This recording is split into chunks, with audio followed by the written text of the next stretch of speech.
Today I have with me Justin in South Carolina. Justin is looking to create a silvopasture with native plants underneath to graze with his South Pole cattle.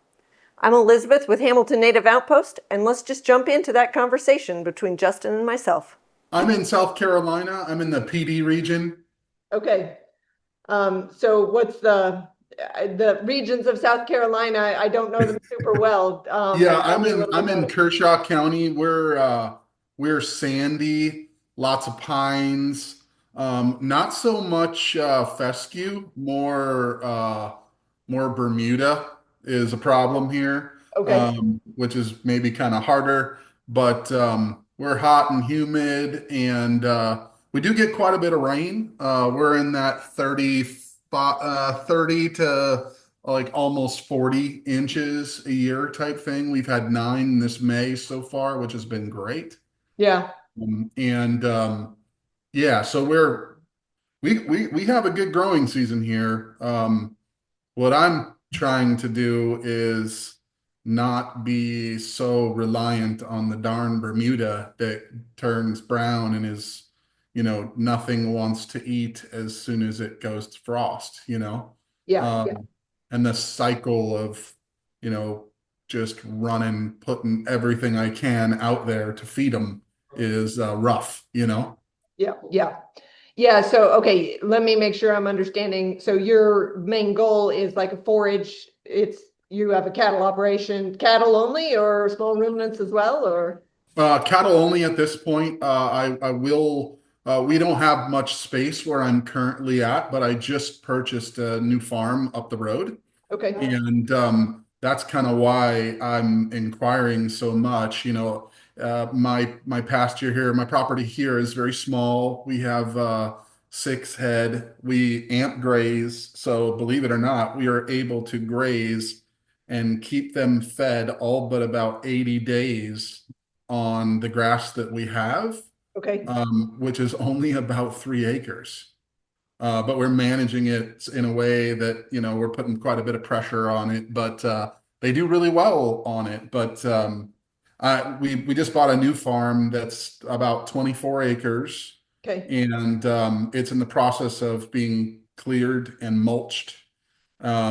I checked with the Forestry Service, and there's not quite enough fuel to burn it to a level that we won't have to mulch it. So they recommend just mulching it to begin with. Okay. Instead of burning it, then mulching it, might as well just mulch it.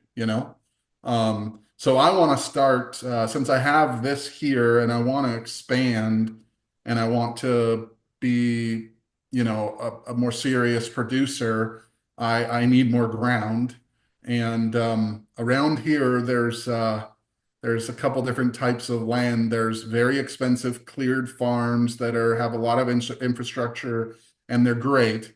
And then there's a lot of this scrubby, volunteer, piney type land that's a lot more affordable. And that's what I went and bought. Okay. Um, because I can't do the other. There's no way you could possibly pay it back. And especially growing the way we're growing. We started with 2 cows and now we're up to 6 and we're switching and they tend to multiply and things are going well, but it's small. Yeah. Yeah. Okay. So it was pines and you Yeah, well it kind of currently still is okay. pines. And I've been pretending to be a lumberjack out there and I was cutting fire lanes because I thought that's what we were going to do. And I've been cutting them down, and I met with the forester guy, and so yeah, it's basically volunteer pines. So they're pines that I'm cutting down with Harbor Freight loppers and a small chainsaw and a pole saw, so I don't have to bend over so much. I'm not 25 anymore, so it's easier where you can, and it's I'm clearing it as I go, but we're getting pretty serious, and I actually have a gentleman that does some land management going out there that we're friends with that's going to help us mulch almost all of it. He's going to keep And I told him anywhere that there's a pine tree, I want the pine tree gone. Okay. Hardwoods that are nice, I'm totally good with, and there's quite a few hardwoods on the property. I want to get rid of the spriggy, twiggy hardwoods and keep the good hardwoods because I don't want it to be the surface of the sun out there when it's hot. I want them to have some shade. I want there to be a buffer. And there's quite a bit of natural beauty to the property too. There is a lowland.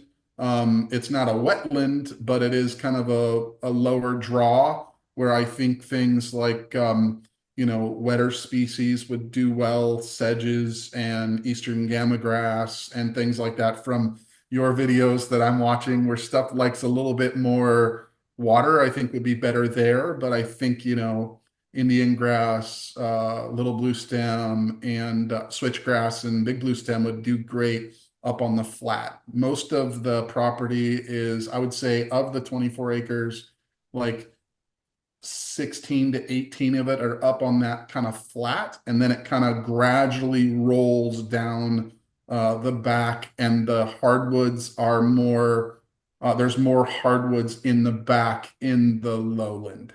But it's interesting. It's pretty sandy everywhere. It's way more sandy up on the higher area. But we actually, believe it or not, in some of the clearings, we have native grasses out there now. I've identified switches and sedges and big blue stem and little blue stem, even bushy or split beard blue stem Nice. on my plant net app, and it's so in areas where we are getting sun on it now, we're growing things, which is pretty cool and gives me hope that it's not just, Carolina jasmine and horrible vines and, things that stick you in the leg, it's kind of Yeah. nice. Okay, so it was all trees, pines, volunteer with some hardwoods in there. The That's right. hardwoods you're hoping to leave for the most part. The pines you're hoping to take out. Yes. When you get it done, the hardwoods will be 30% canopy across it, or are they all in one spot and it's like forest in one spot and nothing in the next? How will that be? No, I honestly think like that bottom will probably be maybe 20% canopy, 25% canopy. Okay. And the top will be like maybe 10%. May not in areas it'll be 10, and in other areas there'll be almost nothing. Okay. So big, big open areas. I mean, there's a 50-foot oak tree. There's 4 or 5 40 or 50-foot black walnuts. There's birch. There's post oak, black oak. There's great big around trees, and there's little tiny ones that are great kind of off on their own. There's Yeah. some that I'll have to protect from the cattle, and there's some that no matter what the cattle do, they're not going to mess with them. Right. So it's kind of it's very cool. There's deer on the property, there's turkey on the property. I'd really love for there to be quail on the property someday. Just not necessarily to shoot them, even though my son would love that, but just to have, all of that back would be awesome. And it to the north, it borders a big forest, a big forestry plot that's I think 300 or 400 acres, and there's 50 to 60 foot pines in there, and there's even a section in my property that kind of is probably like a 2 acre like corner that has those, and I'll just leave that and put a fence inside of it. Okay. um, and I don't want to mess with that. I think it's kind of cool, and it's neat back in there. Lots of pine straw, but kind of cool back in there. So there's kind of, if I'm going to break this into two areas, you keep referring to like the bottom area, the bottom ground, and then the upland, if you will, the area Yes. that's not bottom. Okay, and then so you're going to leave all of it's going to be between 0 and 30% shade when you get done is the goal right now, and Yes. which is a wonderful, like I don't even that amount of shade doesn't I don't even hardly bat an eye at it. The Right. plants that like full sun, it's basically full sun, right? That's right. I don't have Hmm. to like plan on it special. And it sounds like the bottom ground is particularly wet. Like I might describe it like, oh, you can drive anywhere on the farm after it's rained, but don't drive there in the bottom. Is that kind of right? Yeah, I don't think it's really wet. I think in the past I was there after a 3 inch rain and I walked through it no problem, right? Like, I mean, it wasn't a sloppy, moppy, it's not a, it's not a South Carolina marshy, Okay. it's more of a like, after they logged this property 10 years ago or whenever they did it, like there was some pretty significant erosion, I think, and it kind of just ended up there, right? In that bottom. But I don't think it's not super mucky. Nowhere on the property have I found standing water, and I've purposely gone out there like during the rain to kind of see. So I mean, I wouldn't say it's wet back there, but I would say it's going to be a little bit more shaded. Again, not heavily, but a little bit more shaded, and I think that water is going to naturally flow there, right? And there's one little area where there's almost like it looks more like a logging drag than it does a real creek, but it kind of looks like a creek. But I mean, I've been there after 3 inches of rain and there's no water in it. So maybe one day there was a creek there, but it's not really a creek now. So I wouldn't say it's super wet. But I would say if I had to guess, just flow of water, there would be more water there than there would be up at the top. So you would more describe it as it's good soil. Like Yeah, I it's don't way want to grow better. a garden there, but if I wanted to grow a garden there or raise corn or Yes. soybeans there, I could. Yeah, if you kick the ground at the top, you got to kick it 3 times to get to darker dirt than sand. If you Right. kick it on the bottom, one kick and you're in the darker stuff, right? So it's better ground for sure. Yeah. Okay. So I'll call that mesic. Just that's the word I use to mean not too wet, not too dry, Hmm. not marshy, not holding water for a long, long time, but nice soil kind of thing. Yes. And then it sounds like the upland, you're like, oh, that's dry. I couldn't grow a garden there if I wanted to because it's too dry. Yeah, it's pretty dry. There's some grasses up there too in some of the areas, but it's usually um, you know, it seems like when they logged it, there was some deadfall and there's some areas where there's quite a bit of twiggy, branchy kind of piles of stuff that was left over. And all around those areas, there's quite a bit of grass and stuff like that up there. But yeah, it's a lot drier up there for sure. It's harder to find signs of like soil fertility there, right? Like in the bottom, you walk around a couple days after the rain and you can kind of see, I haven't seen any morels, but you see some mushrooms and things like that. So like I know that there's some fungal activity, which is good, but I haven't done a soil test on any of the ground. If you look at if you look, we had someone go out there and check it and perk test it and stuff like that. And it's, you know, the soil type is one type of sand and another type of sand, Yep. but you can see that there's some fertility in that bottom land a little bit, and up top it's a little bit harder to find. Okay. Which fertility with the native grasses, especially the warm season component, I mean, everything, of course, likes a little fertility, right? But they're really way more efficient with the fertility. And so they don't need it. I always joke that there was no fertilizer buggy following the bison around, right? Yeah, yeah, So exactly. that's the concept that I keep coming back to. Now, I mean, if you've scraped all the topsoil off and it is simply, bare red clay or something like that, then I'm like, okay, let's put a little bit of stuff back here. But that's Yeah, not your situation. It doesn't sound like you've got some topsoil. It's just pretty dry. You wouldn't want to grow a garden there, even if you wanted to grow a garden. that's right. Yeah, yeah, you categorized it properly. Yeah. Okay. And then, okay, so it sounds like I'm trying to now wrap my head around what you expect to come back.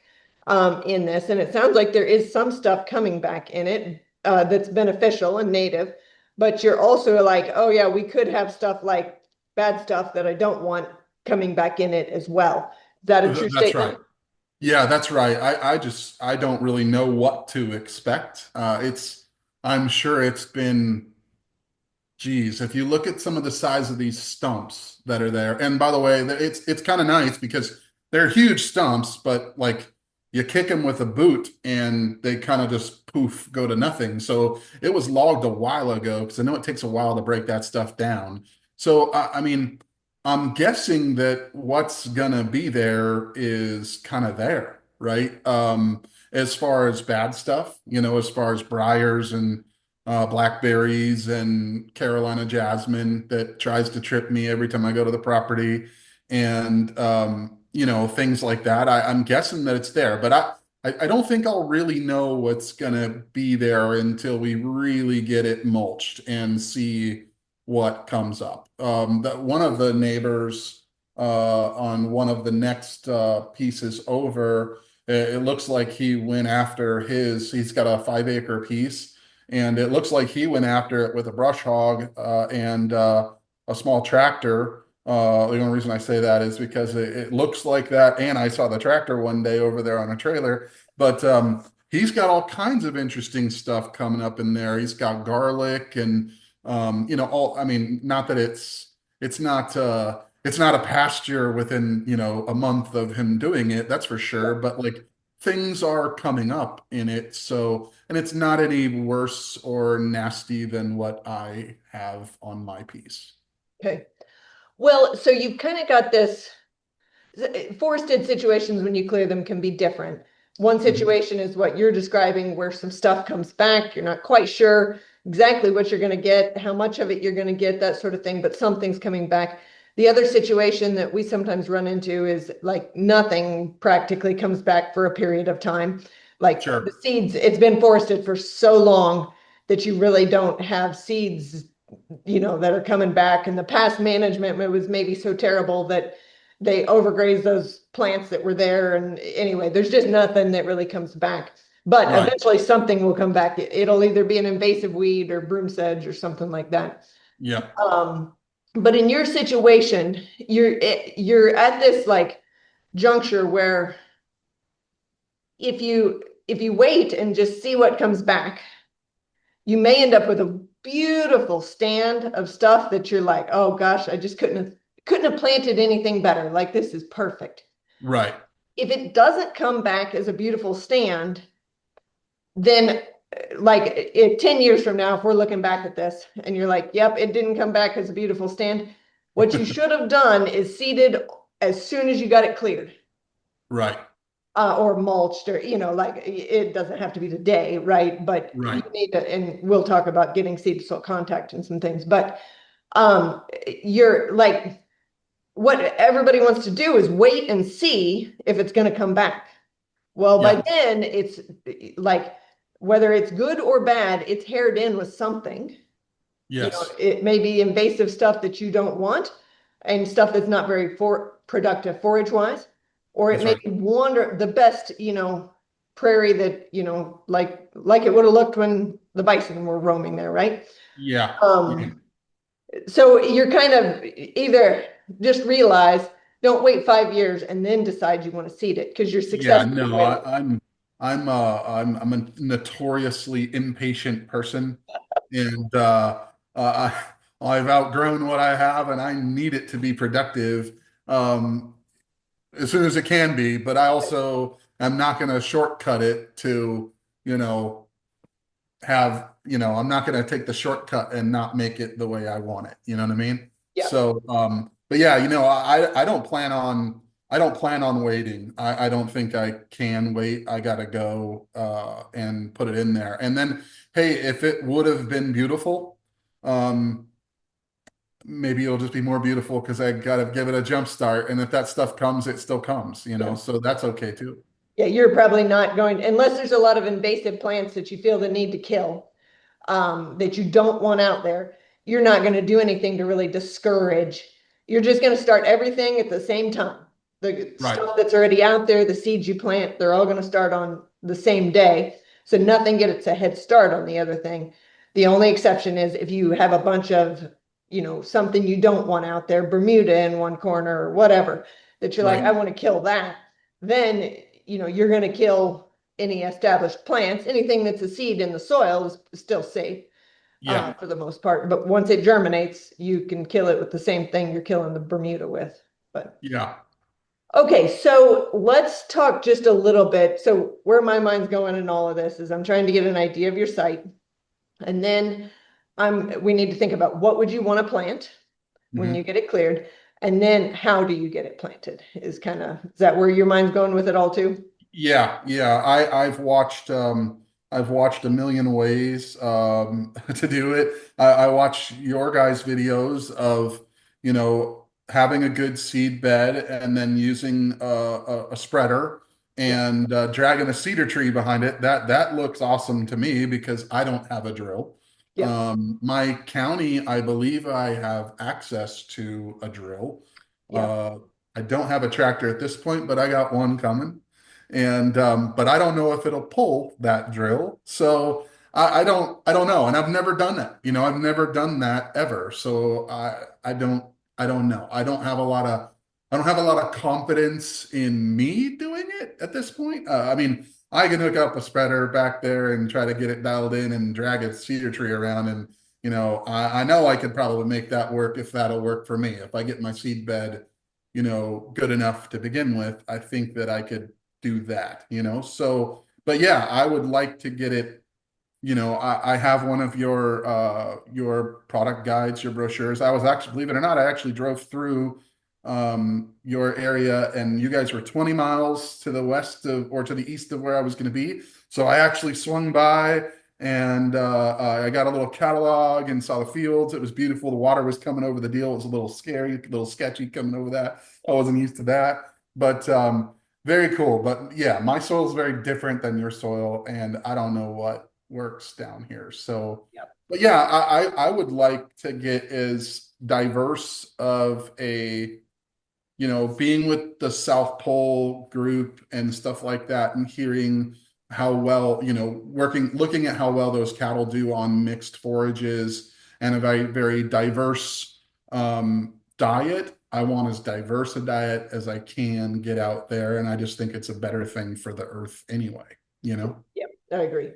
Okay, so diversity. So just to phrase this another way, make sure you're still like, yep, that's what I'm thinking. You're thinking native warm season grasses, native cool season grasses, native forbs and legumes, mix them all together. Let's have a plan when we're doing this. Make them, not just willy-nilly, but mix them all together, scatter it out there, and that's your idea of the perfect grassland for this. Yeah, yes, absolutely. The backdrop behind you, it looks awesome to me. I'm into that. Yeah, Uh, that's actually a remnant prairie in southwest Missouri. Is oh, what that's awesome. So it's never That's been awesome. plowed. When the bison were here, it was very similar to what it is today. So Oh, that's awesome. My wife thinks I'm nuts. I drive around in my truck. I drive a lot for work and travel a lot, and I drive around with a Lowe's 5-gallon bucket in the back of the truck in case I see ditch plants that I want to collect seed off of, and I do all the time. And she's just like, "We're stopping for seed again," and I'm like, "Yeah, we're gonna try it. Yeah, we're gonna try it." like people are weird people. I have That's right. That's right. And I've been experimenting with native grasses here at my current farm. It's small, but I've been doing it. I know it won't penetrate and be able to live within the Bermuda. And I'm at a place where I can't like take the okay. area that I have now for them out of production. So I've made like 3 or 4 little micro prairies up front that I've planted native grasses, warm season grasses in like little containers and transplanted them out there, and they're actually starting to grow out Nice. front. So that's kind of cool. And I just wanted to understand, like, okay, I watched a couple of your videos on like, hey, what do I expect? And it's like, yeah, it's cool that that's what you expect on YouTube in your soil, but what do I expect in my soil? It might look different. So I wanted to see it like with my own eyes, like on the daily. So I probably got, I don't know, there's my wife thinks it looks really ugly and it really does, but I'm looking out right now and there's like 65 little pink flags out in the front there where I've used a little auger on a drill and put my little plugs in there and they're doing good. Yeah. Good. Yeah, so I mean, the same plants that were native here, like the ones in the background here on the screen, Mhm. like most of those are gonna be native in your area too. Yes. Like it's not all plants are common between where I'm at and where you're at, but Hmm. a lot of plants, the same plants stretched, all of if you go about a third of the way out into Kansas, go all the way to the East Coast, there were either tall grass prairies or savannas, and basically wildflowers and grasses underneath those were about the same thing. Wow. Yeah, that's amazing. And I had since I got into looking at this stuff, it's been an eye opener. It's amazing what it used to be and what I thought it was. I'm originally from California, where if it doesn't have a sprinkler next to it, it won't grow. Right. In at least in Southern California where I live. So like I mean, since trees are a renewable resource here, there it's like you're a bad guy if you use one extra piece of paper. There's Right. like you can't keep them off the land here. So like, yeah, it's expanded my mind a lot from what I thought to what is just being around and seeing this stuff. So, Yeah. but yeah, that's what I would like. I would like a highly diverse forage and pasture. I'd like to have, all seasons covered. I'd like for stuff to come in spring and be able to stockpile for winter. Eventually, I'd like to not feed any hay. I'd love that. And I worry that, the hay, if I have to do that on this property, the hay that I buy currently will take seed I don't want to that property, right? Yep. I mean, if there was a source for Indian grass and big blue stem hay only, well, first of all, it'd be $500 a bale. Second of all, it's just not a thing. So, right now, I'm happy to roll out what I can out there on my brown Bermuda when it's time, Yep. but I want to try to keep this one as pristine as possible. And because I have the two properties that I can graze, I'm willing to take the time to, keep them off of it for long enough and put them on it to get fertility there and, have them help us keep some invasives off of it and get them to kind of be my little red bisons, Right. Right. you Yep. know? Okay, so I think that I'm just thinking when one of the things I have wrote down here, I'll try to get you sent after we get off, is a sample, like it's just on paper, but it's one of our diverse native grassland mixes that we've made up uh, for grazing purposes. So it's a Mhm. diverse mix, has warm season grass component, cool season grass component, forb and legume component. You can vary the ratio of those. So Okay. you may be like, oh, and you can even do it in different. We customize it for that. We customize it for soils. So you may be like, oh, the wetter area, I want more cool season grass down there, whatever. We can do Yeah. lots of different variations, but we customize it for your site, your situation. So I'll send you that, and then that gives you an idea. And we can also do custom mixes. If you're like, I know my plants, which it sounds like you do know your plants better than the average Joe, you can Thanks to you and your videos. you can also like make a custom mix or lots of different options, but this will give you an idea of what you might be looking at for a mix that is designed for with cattle in mind, uh, Okay. and being a diverse mix. So that being said, if you're going to plant diversity, winter is the time to plant. Winter. Okay. So now there's some different, if you are out there and you're like, gosh, I really misgauged this. I'm going to get a lot of invasives coming in we can have a different discussion, but I'm going to assume that the things that are going to come in are going to be things that you want. And there's not a whole bunch of the established plants right now are trees, Right. except for Right. scattered plants or whatever. That's right. And so you're going to take the trees and thin those down. Do you expect big problems with resprouts on especially these pines that you're cutting down? On the pines, I don't. On some of the hardwood scrubby stuff, I do. Yeah. And as much of a horrible thing as it sounds like, I am going to go around with some herbicide and diesel fuel in a gallon jug with a paintbrush and get after it. Because I mean, there's plenty of examples now on the property where it's a dead stump and then it's a dead stump and then it's a tube and then it's a tree and it's like there's a 15-foot tree and 3 feet of the stump are laying on. Oh yeah, they cut that down and it grew out of the side. Yeah. Right. So once I mulch it, I'm gonna have to go through and any of the viable looking wood, I'm gonna go around and just kind of mop it and hopefully it'll stay that way. Oh, I think herbicides are a tool. I think, Yeah. use them repeatedly and whatever, year after year after year you're just covering up the problem, right? Yeah, With a sure. Band-Aid. But to use an herbicide, in my opinion, and not everybody's going to want to do this, but I think it is a tool that you can use and Yeah, and it's going to I'm make not life a simpler in the future. yeah, I'm not afraid of it to get to, if it's a like you said, if it's something I have to do all the time, I'm not a fan. But Yeah. if I can do it to get to where I want to be and like do it once and hit it hard, I'm fine with it. Yeah. Yeah. Okay.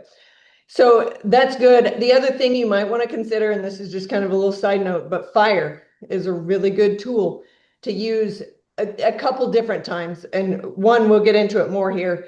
We'll talk about seed to soil contact and the need for that, and that can be helpful. But in the future, when you have it established, like year 3, 2, 3, 4, 5, you can use fire to help manage the grassland. It will affect the cattle's grazing behavior. Like it's more Yep. palatable after a fire. It will top start over any brush that's there. If it burns hot enough, there's a lot of factors in that. Doesn't Sure. necessarily root kill it, but it top kills it, of course, kind of like Right. mowing it off. So fire is a good tool, not necessary, but it's a good tool if you don't mind using it. Oh, I'm a fan. I Okay. think it's a lot of the stuff I've read and stuff like that. It's just I don't see how I could do the same thing with a mower that I could do with fire once I got it that way. Yeah. And I'm into it. That'd be great. Yeah. Okay. Okay. Okay, so that being said, planting in the winter. So I think the name of the game, it sounds like you're going to kind of do this in little chunks. Is that right? Whatever I can get to Yeah. today and tomorrow. Yeah. And I don't think I can do I probably can't do 20 acres at a time, right? right. But I certainly want to. He's gonna start mulching and he's gonna do it in like 5 to 10 acre pieces, Okay. right? Starting in mid-June, Okay. is when he's gonna start. So there's gonna be plenty of summer and fall between mulch start to winter, right? So I guess I will have an idea of what comes up if we plant in winter. Yeah. Okay, so you're going to mulch starting mid-June.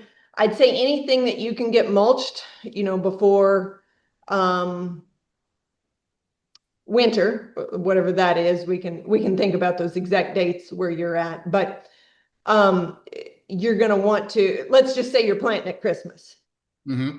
roughly. So anything that you can get mulched up till Christmas and get a good seed bed prepared on it, you could go Hmm. ahead and seed this coming winter. Okay. And so when I say a good seed bed prepared, what I'm talking about is you want seed to soil contact. So if Right. you throw a seed out there and you watch it fall down, you want to see it land on bare mineral soil. So if Right. it lands on a bunch of pine needles that are stacked up, that's No not good. doing it. If it lands Yep. on an oak leaf, it's not doing it. if it lands and in a forested situation, and oaks, I think, are particularly bad about this, but pines, in my experience, and I don't know what kind of pines, yours may be different, but pines do this too. You kind of have two layers of thatch, of dead plant leaves, dead tree Mhm. leaves. You've got the ones that are right on the surface, and you're looking at that and you're like, oh, that's a oak leaf or that's a hickory leaf. Like you can tell the difference, right? They're still Sure. like last year's leaves, they're still identifiable. Right. Underneath that is like the year before last leaves, and they're like all crumbled up. You can see it's still a leaf, but you can't tell if it's an oak leaf or a hickory leaf because they're further decomposed. Right. And so what your goal is to you got to get down through both layers of that. Okay. So you need like bare mineral soil, something that you would pick up to put in a, flower pot or something like that, Sure. for your seeds to land on. And in forested situations, it can be really hard. Not always. It kind of depends. When you do the mulching, sometimes you'll end up with this layer of either leaves that's there right now before mulching, that'll still be on the top, or you can end up with a bunch of wood chips on the top, Right. which is not seed to soil contact, obviously, No. either. Or sometimes they incorporate it just enough that you end up with the wood chips kind of half buried and 50% soil showing through out there. Right. Does that make sense? Hmm.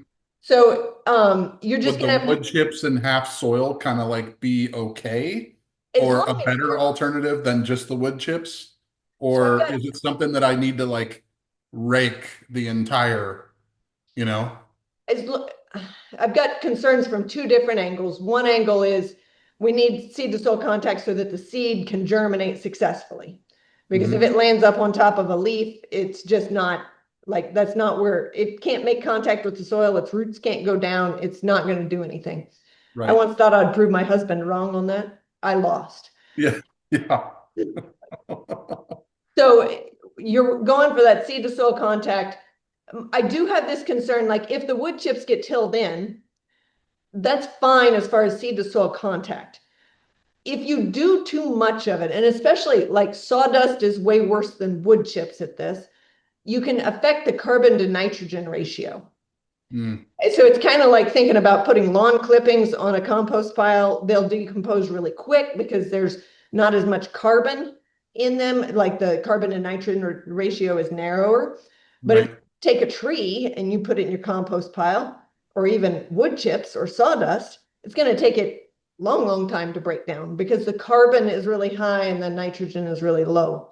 That's right. So you can end up with, if you incorporate a lot of those in there, you can end up with an imbalance of carbon to nitrogen. Then the microbes are trying to break down those wood chips and they steal the nitrogen from the soil. In other Mm. words, they steal it from the plant. So Right. I don't quite know. And you're sometimes the people that are like actually doing the chipping for you, they know your area, they know they've seen a lot of chipping projects and they've come back and seen them later.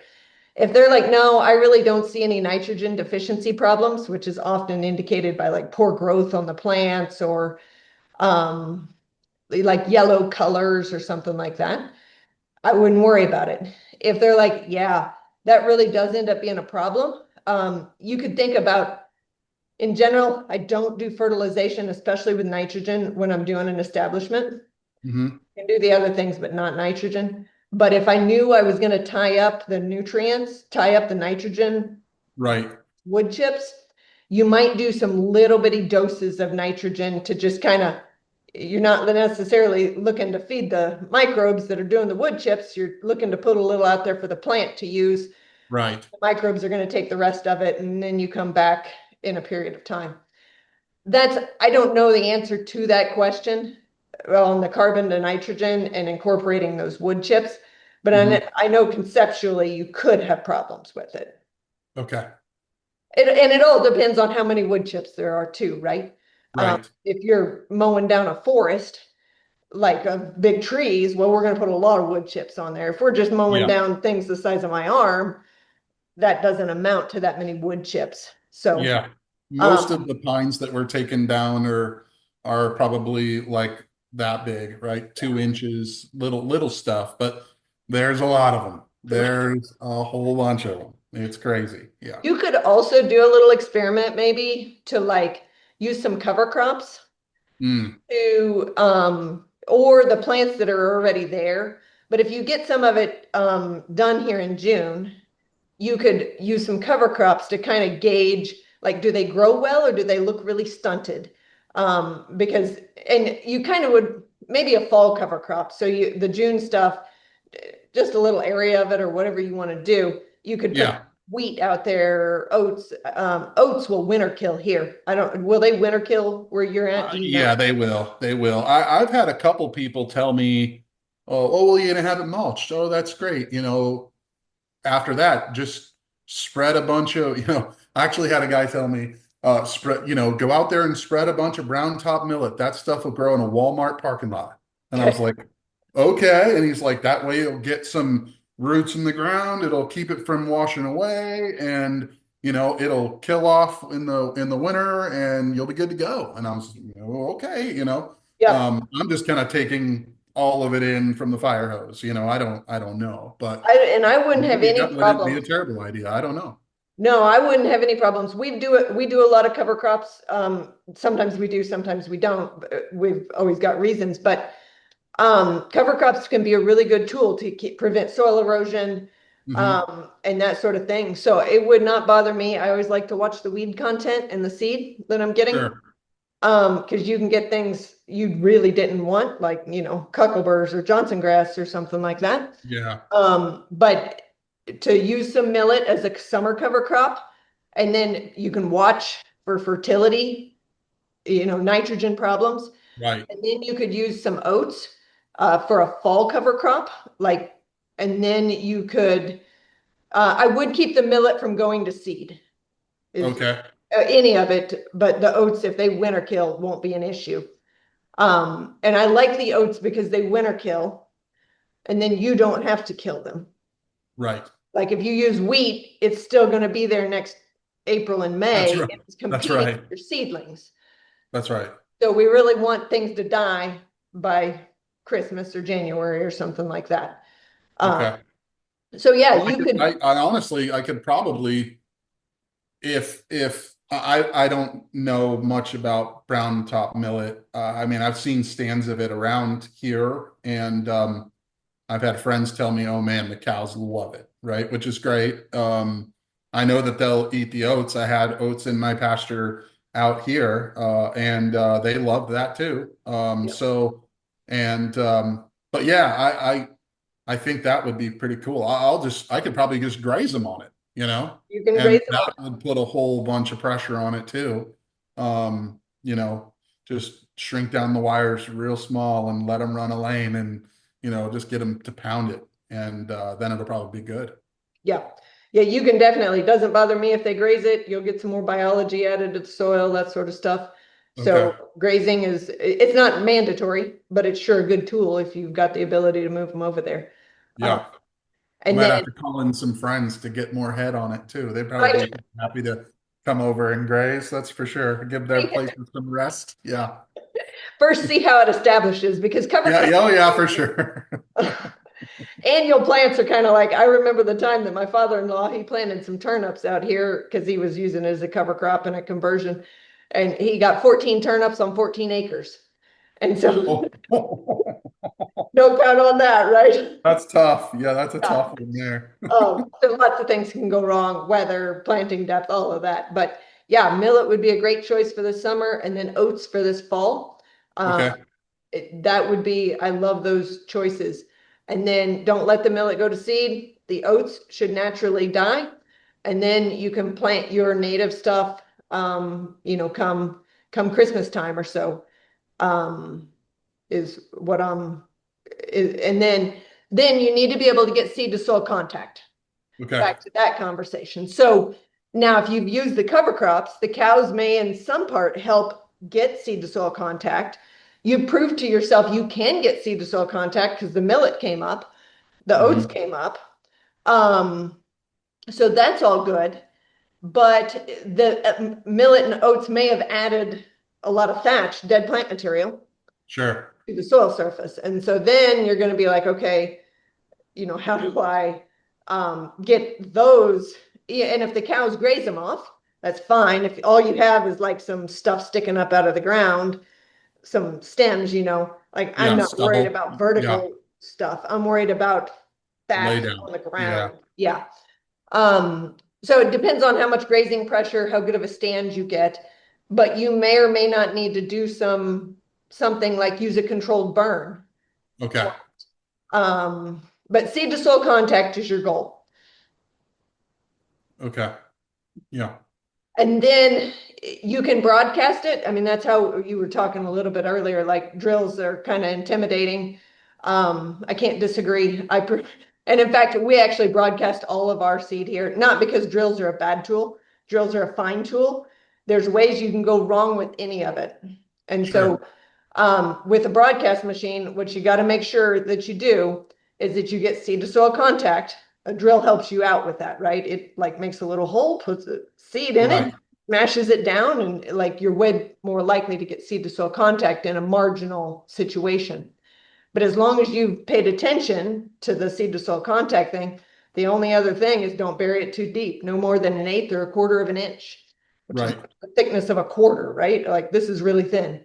Yeah. Um, so yeah, weed, and you mentioned this earlier, we just cut down a cedar tree or blackjack oak and drag that around after we seed. And not every cedar will deal with these fluffy seeds. Okay.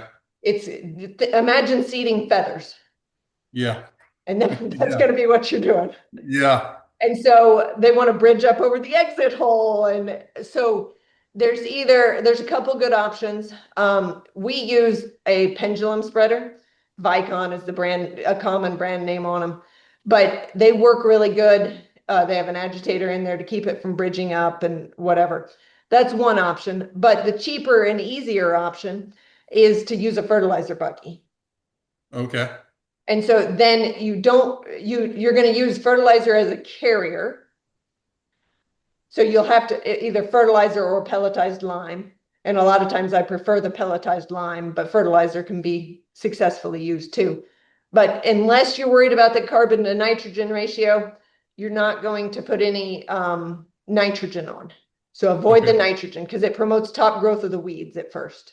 Yep. So you could use pelletized lime, phosphate, potash, any of that would be fine.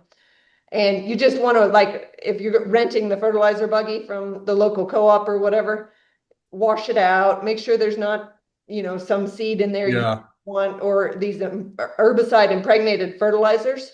Sure. You didn't want to put No, that would be those on. bad. Yeah. So just be real careful with that. But yeah, that's an easy to do option. You can do it by hand too. So if some areas are like real stumpy, I mean, you're gonna mulch it. But my husband and I once undertook an 80-acre project, and it took some time, but Oh, I you can bet. do it. I bet. So, That's especially a on heck of ice, a walk. That's a heck of a walk. right? Yeah. Yeah, my quick little story. We set my daughter down. She was like 2 or something, where we could kind of see her, and Uh-huh. occasionally you'd pop over the hill and pop back up in a minute. And we come back up one of those little times. We just popped over for a minute, and here she is. She's got her boot off in her hand, and she had moved herself over to the mud puddle, and she's drinking water out of the mud puddle from the. Oh, that's awesome. That's awesome. Yeah. Anyway.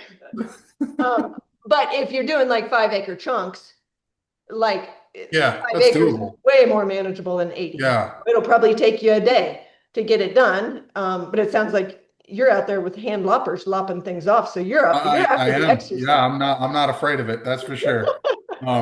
Yeah, I actually when I plant my oats and my rye here over top of my Bermuda, when it first starts to go funky, what I've been doing is I have one of those little tow behind, with the little star wheels on it, and it's basically a drop spreader that I pull behind the side by side, Okay. and I'll go put 50 pounds of rye in it and 50 pounds of oats, and I'll roll it down a 40 by 300 lane, and I'll open the wire and let the girls just kind of go through and smash it, and It worked really good this year. I had never tried it before, but it worked really good. But like, yeah, I mean, I could probably with some kind of carrier or something, I could probably do a version of that, as long as I got some good seed soil contact, or the bed was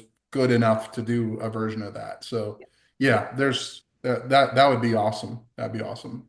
Yeah, yeah, yeah. It sounds, and you know your cedar better than I do. And carrier will definitely help to get feathers to flow out of Hmm. something. But Hmm. sometimes it's so feathery that you can't practically add enough carrier to it Yeah. to get it diluted down, right? And so, but there's lots of options. Try it, and if it doesn't work, go get a fertilizer buggy kind of thing. Yeah, like this morning I was filling up one of my I have two 98 cell trays that I put the native grass seed in.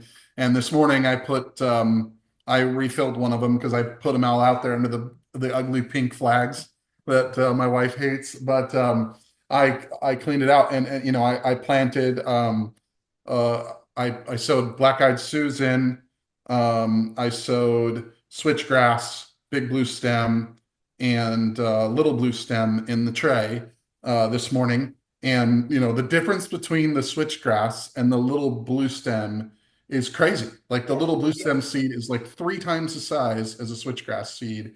And I'm trying to get my head around how you could possibly get that to kind of go out there at the same rate. It's just mind blowing to me. So the idea of the carrier is something that's, I understand why you would have to do that because, I mean, if you just pinch and go like that, you might put one or two little blue stems in one of those cells, but you'd put 100 switchgrass seeds in that same cell if you did the same thing. yeah, So how to get it all spread out and stuff like that, I'm sure I'll need a little bit of coaching. yeah, yeah. And it's really not. I mean, you'll it'll come natural. You've done enough seeding that and you've seen the seeds, right? You've Yeah. seen Oh yeah. Yeah. Yeah. Yeah. I've seen them. then you can start to imagine, okay, yeah, these are the tools I've got at my disposal. I can, try the cedar I've Got to got. make this work. Yeah. Yeah, yeah. So, Yeah, but I can't, 20 acres out there with the little drill auger and the cones is going to take a while. So I got to do it another way. That's just not going to work. yeah, yeah. Well, let's see. What else is on your mind? What haven't we answered that you're still thinking about? I'm just thinking about like all the what ifs, right? Like the what ifs. If I do have a bunch of evasives come up and come through, like I've seen some of your videos and others about which herbicides are okay, which herbicides are not okay, Eastern gamma grass, which is pretty cool. And by the way, it's the only grass that I haven't been able to germinate here even though I did the 6 week cold, moist stratification. Maybe it's a little slower to come, but I don't. I know that I think I saw that switchgrass and Eastern gamma aren't herbicide resistant to the same things that like Indian grass and the other ones are. But also Eastern gamma needs to be, if I'm not mistaken, needs to be planted at like a half-inch depth or an inch depth versus everything else needs to be, tiny over the top. Am I better off like, borrowing or renting like a corn planter and doing like Eastern gamma through areas and doing that like ahead of time? Or So should I just do it all together, yeah, there's a lot of ways to address it. We have, yes, if we're going to go seed a gamma grass field out here where let me back up. If we're going to seed a big blue stem field or, big blue, little blue Indian grass or Mhm. any of the forbs, anything except Eastern gamma grass, let me boil it down to that. We're going to go that eighth to a quarter of an inch or just seed to soil contact. And we're just, Mhm. that's what nature does with them anyway, right? She just throws them on Right. the ground and they freeze and thaw and whatever they're going to do and get in contact with the soil. The gamma grass, we would go out there and seed it a half inch if all other things were equal. Now, of course, that's not what nature does, right? No, Throws them on the top of the ground like everything else. that's right. Freezing and thawing may eventually get them worked down to a half inch. I don't know. They're a bigger seed. I've not really studied over do big seeds work down deeper in the soil.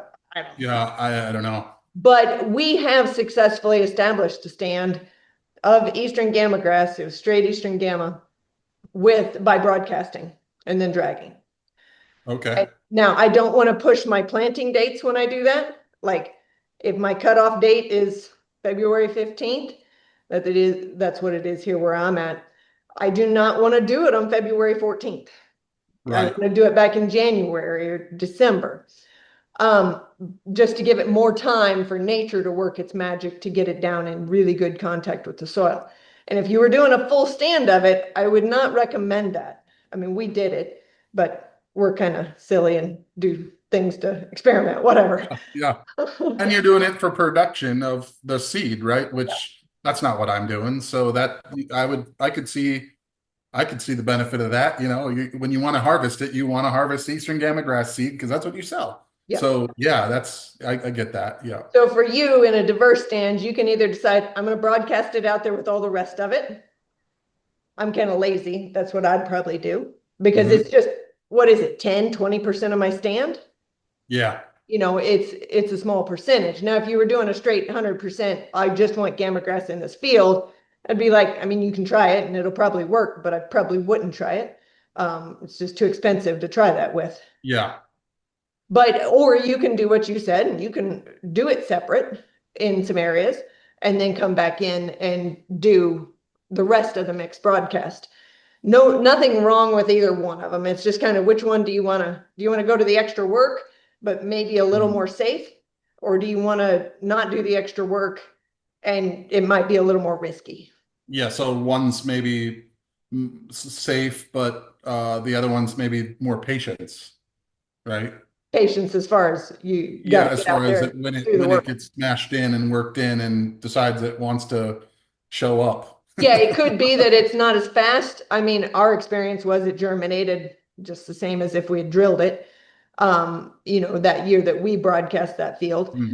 But it could, if it doesn't get as good a seed to soil contact, that's what happens is it either sits there a whole nother year until it Yep. gets seed to soil contact and can go through cold moist stratification and then it germinates. Or of course a mouse can come by and eat it, a bird can eat it, it can mold, Sure. various things like that. Sure.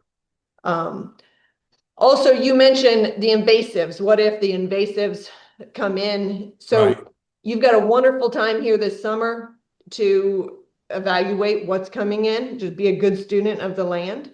Hmm. Um, and then if you get something, there's lots of different options. You can do split plantings, like you were mentioning, the big blue and Indian and little blue are tolerant to a certain herbicide. So Right. sometimes we'll do a split planting where we put those those grasses out there in the spring and plant them. And then the next winter, we follow up with everything else that doesn't tolerate that herbicide.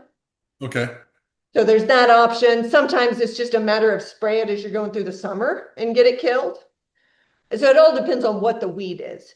If you tell Yeah. me the weed is crabgrass or you tell me the weed is, Bermuda grass, those are two way different situations as to how I would approach that. So Okay. just really get an idea of what the weeds are. And then once you know, get a hold of me and we can replant. Okay. Awesome. Right now we're on the plan of there's not really very many weeds that are going to No. come back. And so anything that's going to come back is going to be good is kind of where we're sitting right now. Right. And whether it's good or bad, whether it's good or bad, it's whatever it is, it is. At this point, we just don't know. So like, we'll just take it as it comes, I guess. But Yeah. yeah. And then gather information and replan when it doesn't Yeah. look like it's Yeah. on. And then I guess the other thing that's on my mind is it sounds like there's some programs to help people like me that are trying to do stuff like this through USDA and NRCS. And but I don't know the parameters through my local extension office. But I guess once I get those, do I just reach out and let you guys know? Do you guys work with stuff like that? And what does that look like? Yeah. So I don't know whether each state kind of has its own programs and what it does Sure. and its own set of rules. And Whether South Carolina has a program focused on warm season grass establishment or not, I don't know. But Okay. it's a wonderful question. And you might, sometimes in Missouri, I know they're really particular when you're clearing trees. Right. I don't know if they are in South Carolina or not, that two totally different states. Yeah. But yeah, go down there, ask them, hey, what do you got? And then like what you we once you know the facts, we can make a plan to, Okay. deal with that. Sometimes, for instance, what we run into is the cost share, they only want to cost share on like big blue stem, Indian grass, and little blue stem or something like that. Sure. And so they don't want to cost share on the native cool season grasses or the native forbs and legumes.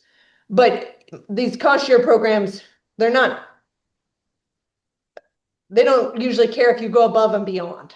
Right, right, That right, makes right. sense. Yeah, So, no, I don't expect them to, I don't expect them to pay for it, but at the same time, it'd be nice to have a little help because right.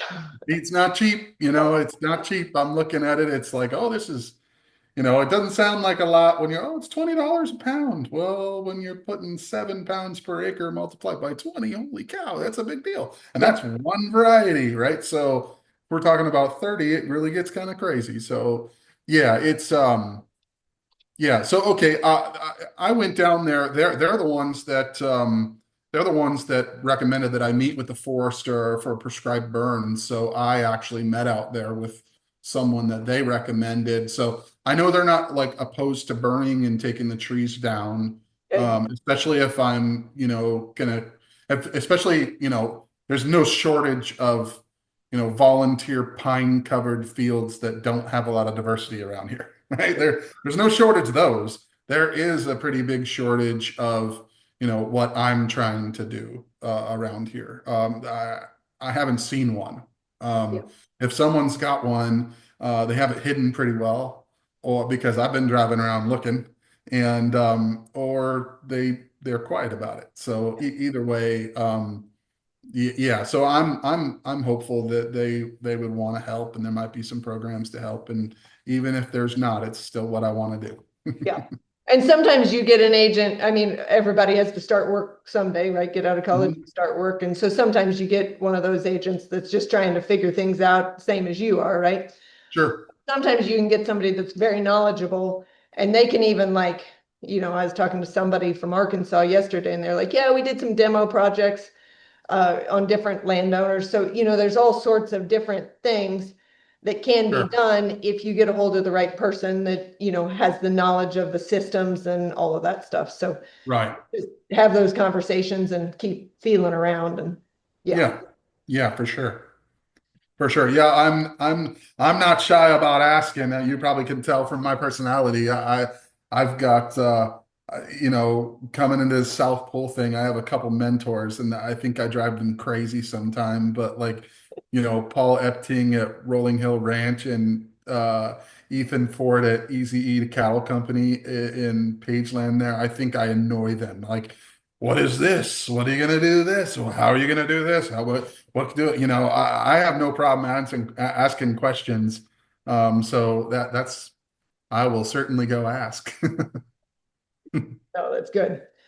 Well, what else is popping to your mind as far as questions?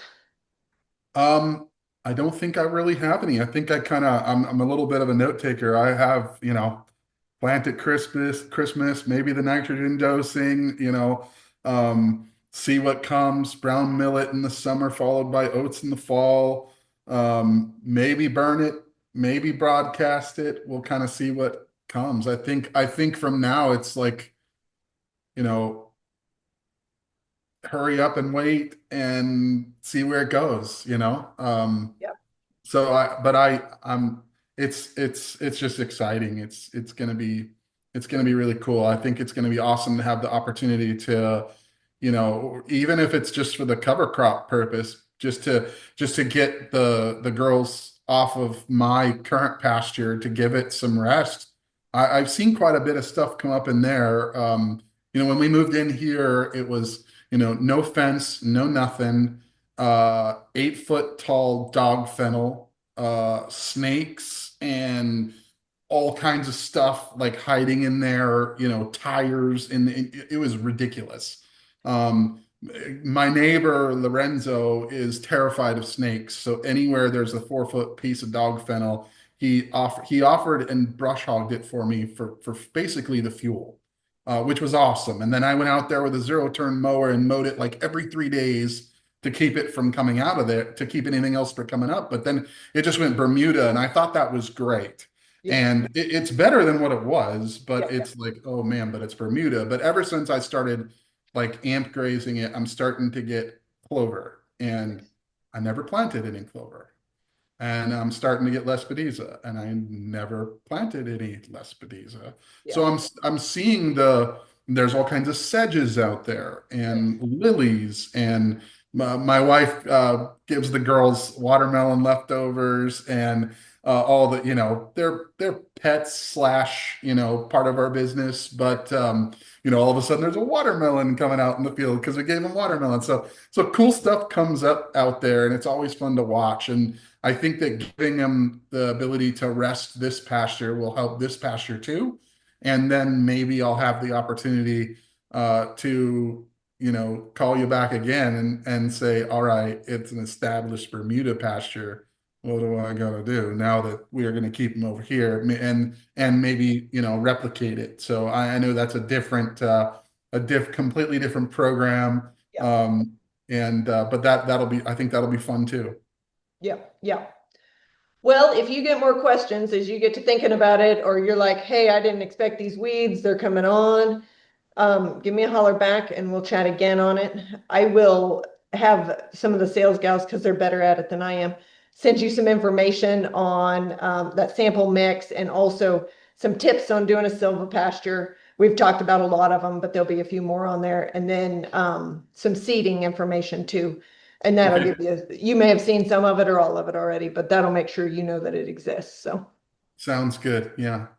I thank you for taking the time to talk to me about my land. It's awesome to have you guys as a resource out there, and all your and Colt's experience, and it's fun to watch. I learn a lot of things from YouTube, and not all sources are good on YouTube, but I learn a lot of things from you guys, and I appreciate it.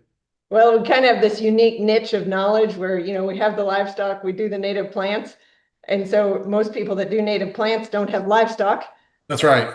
So it's just kind of fun neither of us really have any desires to be world famous on YouTube, but it's fun to share that knowledge with people. It's kind of amazing what the technology allows us to do to share it with everybody. Yeah, and I'm glad you did, and I'm glad that a lot of people do, because without that, we'd all be trying to find this stuff in encyclopedias like in 1989 when I was a kid, right? Like man, I'm old enough to remember when it wasn't easy to find this information, and now it's like, my wife watches TikTok. I watch Hamilton Native Outpost YouTube videos and Greg Judy and stuff like that. So we're equally uh, that way on our devices. But I learn a lot from there, and I'm thankful that you guys post all that there, and I appreciate it. I know it's not easy to do.